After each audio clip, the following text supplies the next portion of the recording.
Hello and welcome to A Journey with Jesus. And my guest today is Carlie. Thank you for being here. You're welcome. It's a pleasure. Let's just get right into it.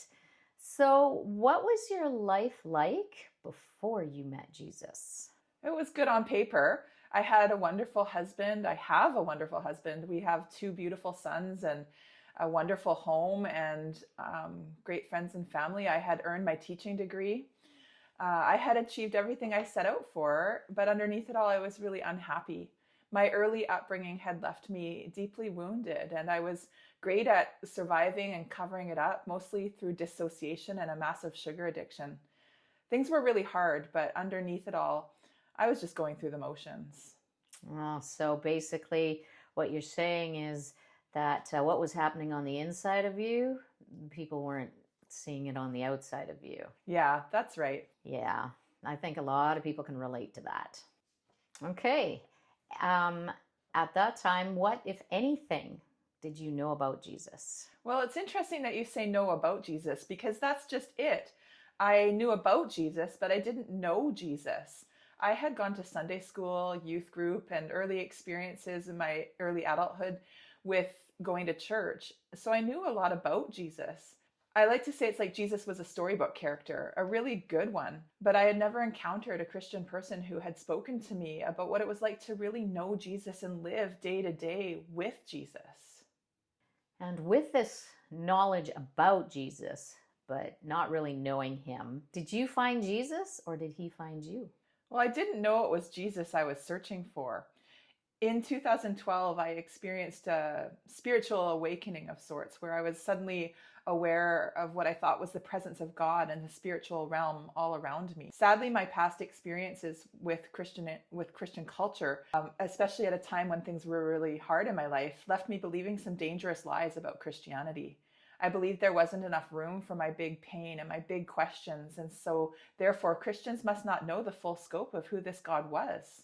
When you say there isn't enough room for my big pain and my big questions, what do you mean? Can you just expand on that a little bit? Yeah, at a time that I was going through a traumatic mental health crisis, I thought that Christians should be able to meet me where I was at, answer some of my big questions about God, acknowledge my pain, but instead it seemed like they were afraid and they ran away.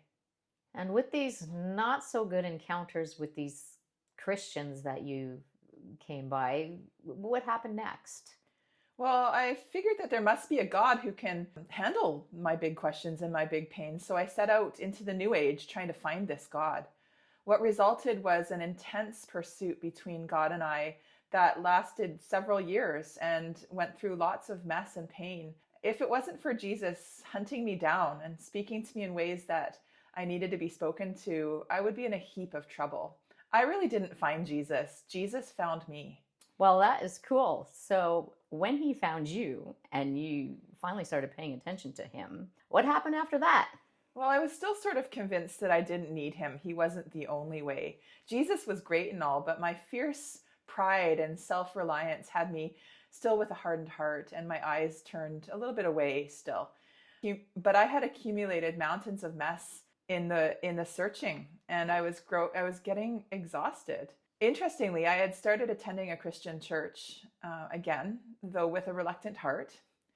And there was one sermon at just the right time on Matthew 11:28-30, where it says, "Come to me, all you who are weary, and I will give you rest." And this was the first time I had heard the Bible before.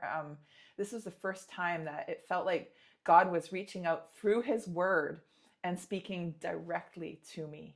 So, this encounter that you had, how were you able to process this? How did you go through this? Well, I went home that day captivated, pondering. I really was weary. I needed rest. Could it be that Jesus was the one thing I needed most? I was crying deeply from the situation I was in when I decided to call out to Jesus. He must be real. I must be able to speak with him. So I called out, and the most powerful cloud of his presence surrounded me, and I could feel for the first time in my life this most extreme sense of peace and love that surrounded me, and I knew that this must be Jesus. In 2016, nearing destruction, things were really not good. But at that point, I decided to choose Jesus, to spend the rest of my life with Jesus. Wow, that was quite the experience. So once you gave yourself to Jesus, how did the people around you start reacting? Well, my husband came along for the journey. God was doing a massive work in the both of us at that time. And thankfully, our children were witnessing that and have responded very well over the years since then.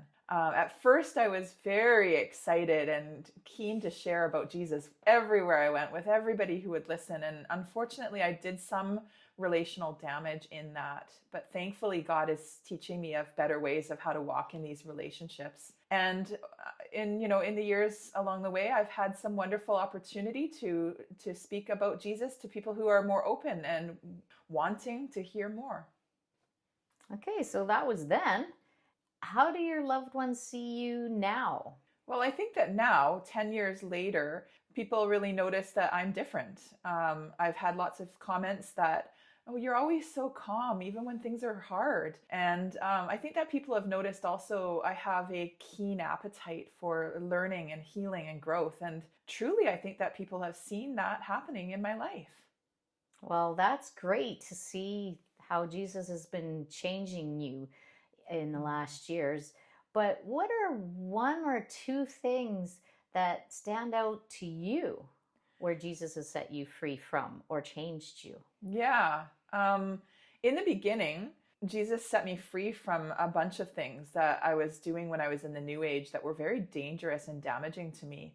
But nowadays, I'd say that I am being set free from my sugar addiction. It's a huge process, and the roots are very, very deep. So over the years, God has been leading me through layer by layer of healing and being set free. It's actually really amazing to observe. It's hard, very difficult, and I just trust that He loves me and is patient with me even as I struggle through the process. Well, it's nice to know that we have such a patient God.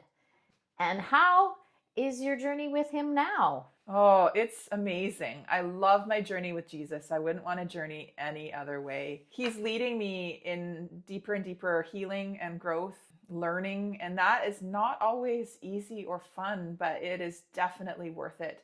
I can tell in myself that year by year and month by month, even day by day, I am being radically and profoundly changed. I'm becoming the person who I really am instead of who I thought I was. It's just fantastic. Oh, well, that's awesome, Carlie. Thank you so much for being so open and honest about your relationship with Jesus and where you've come with Him. I just want to thank you for being here today and answering all my questions. Oh, you're welcome, Christine. It's been really fun. And I'm Christine, and this is A Journey with Jesus.